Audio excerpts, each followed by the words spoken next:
Today we're taking a look at these NCAAF matches, which are happening on Saturday, September 3, 2022, and giving you our parlay picks, match breakdowns, betting tips and predictions in general on these games. Welcome back to High Stakes, let's get straight into it. Also, don't forget to subscribe to get notified as soon as we release these sport prediction videos, and if you would like more betting tips and predictions, then check out our Patreon in the link down below. Our new Patreon is a way for us to help you improve your chances of making more money. Multiple plans are available for each and every one of you. You can get 30 extra betting picks all the way up to 360 extra betting picks per month. Stop wasting hours of your time searching for bad betting picks that ends up costing you a lot of money. Join the High Stakes Patreon now and get the best betting picks. Going back to our video, make sure to watch them till the end so you don't miss any of our picks. Our first parlay pick is Utah versus Florida. Utah minus 2.5 points. Utah travels to Florida to face the Gators in the Swamp in an exciting Week 1 opener. Florida is in a state of transition as Billy Napier tries to return the program to prominence after taking over for Dan Mullen. He's banking on quarterback Anthony Richardson to carry the offense, but that could be difficult for a guy who only threw 64 passes for just 6 touchdowns and 5 interceptions last year. Conversely, Utah returns 8 starters on offense, including quarterback Cameron Rising, who I think will garner Heisman attention by season's end. Coming off one of the most exciting Rose Bowl games in recent memory, Rising and company dropped 45 points on Ohio State. They also ran a whopping 69 plays on average on offense each game. They boast one of the nation's best running games, led by Tavion Thomas, who scored 21 TDs last year. Defensively, Utah is just better than Florida. Last year they were top 40 in America in points allowed, rushing yards allowed and total yards allowed per game. While Napier will try to make Florida more physical this season, they just aren't there yet. Utah excels in being physical. It's a mismatch on more than just paper. The Utes have brought back 17 starters from last year's team that won the conference and almost upset Ohio State in the Rose Bowl. Starting quarterback Cameron Rising and running Tavion Thomas returned this season after a breakout years last year. Rising threw 2,493 yards last season as he completed 63% of his passes. He added 20 touchdowns to his name while throwing 5 interceptions.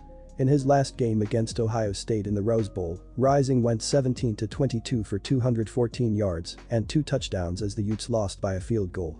Rising will try to improve on last year's great season as Thomas will help him balance out the Utes' offense. Thomas ran for over the century mark as he hit 1,108 yards on 204 attempts. That's an average of 78 yards per game as he was named to the Pac-12 All-Conference team along with Rising. Florida State versus LSU. The LSU Tigers will have a lot of new faces on the field and on the sideline to start 2022. New head coach Brian Kelly left Notre Dame to be on a bigger stage and brought in a bunch of transfers just to make the team look more respectable. The Tigers haven't announced their quarterback for Sunday's game against Florida State. However, Kelly has constantly acknowledged that Jaden Daniels and Garrett Nussmeier deserve to get the start. Daniels has the experience after playing more 30 games with Arizona State as the starting quarterback. Meanwhile, Nussmeier is a redshirt freshman. It would make more sense if Daniels got the start over Nussmeier, but I think either way LSU will be comfortable with their decision against Florida State. Florida State already played a game in Week 0, defeating Duquesne, 47-7. Some would say Florida State has the advantage after playing a game. Others would say LSU has the advantage because it has film on Florida State. I think the edge goes to the Tigers because the Noles likely have no clue what the opposition will do with its new schemes under Brian Kelly. Plus, Kelly is a proven winner. Wherever he goes, he wins. Therefore I will grab LSU at -3 at the Caesars Superdome. Our third parlay pick is UL Monroe versus Texas. Texas minus 37.5 points. The Texas Longhorns will start the regular season with a home game against UL Monroe. Earlier last week, head coach Steve Sarkisian announced that redshirt freshman quarterback Quinn Ewers would get the start in this game. This is what the Longhorn faithful wanted. Sarkisian knew Texas needed a spark after going 5-7 overall and 3-6 in Big 12 play last season. The Warhawks took a step forward at the beginning of last season. The end of their schedule got tougher and the Warhawks were unable to keep up. A close game against Texas would go a long way to a hot start. Chandler Rogers split time at QB, but he should have the reins to himself this season. The dual-threat QB threw for 1,311 yards and 9 touchdowns to go along with 367 yards on the ground. Look for both of these totals to increase with more playing time in 2022. Viewers will have plenty of big-time playmakers at wide receiver, including Xavier Worthy and Jordan Whittington. Worthy added 62 catches for 981 yards and 12 touchdowns last season, while Whittington was the second leading receiver on the team. Texas also added Isaiah Nair from Wyoming after he averaged 22 yards per catch in 2 seasons. Plus, Bijan Robinson will return as the lead running back after averaging nearly 6 yards per carry. To say that Texas has been disappointing lately would be an understatement. They have failed to compete in the Big 12 and have not recruited to the level that is expected from a program with Texas's history. The Longhorns are coming off a disappointing 5-7 season and expectations are much higher this year. Transfer QB Quinn Ewers took the NCAA by storm when he committed to Ohio State early last year. Ewers quickly saw the writing on the wall with Heisman favorite C.J. Stroud taking control of the team. He now heads to Austin with Texas-sized expectations. Ewers has to hit the ground running, with Texas already receiving a commitment from QB Arch Manning. Ewers has to prove that he is more than a placeholder. Ewers has superstar players joining him on the offensive side of the ball. RB Bijan Robinson comes into the season with high expectations after last season. Robinson ran for 1,127 yards and 11 touchdowns, while adding 26 receptions, 295 yards and 4 touchdowns in 10 games, before missing the final 2 games with an injury.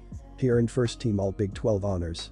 Last year, the Longhorns were 72nd in the nation in passing offense as they averaged 225.4 yards per game through the air, while they were a solid 26th in rushing offense by racking up 199.3 yards per contest on the ground.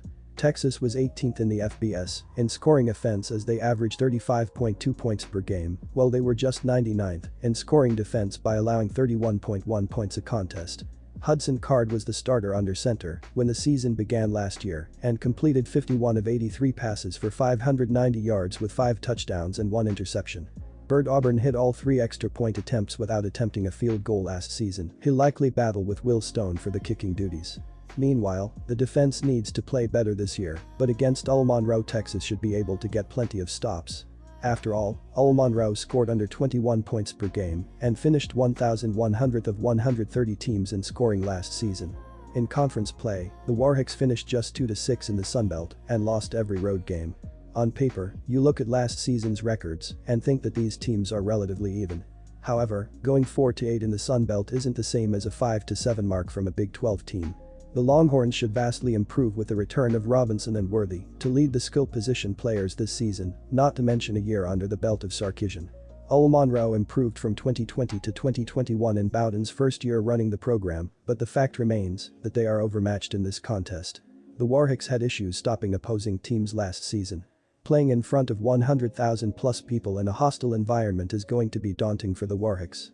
Texas takes full advantage of the home field advantage and a rebuilding program as they win this one in a romp. I believe Texas will want to make a huge splash in this one.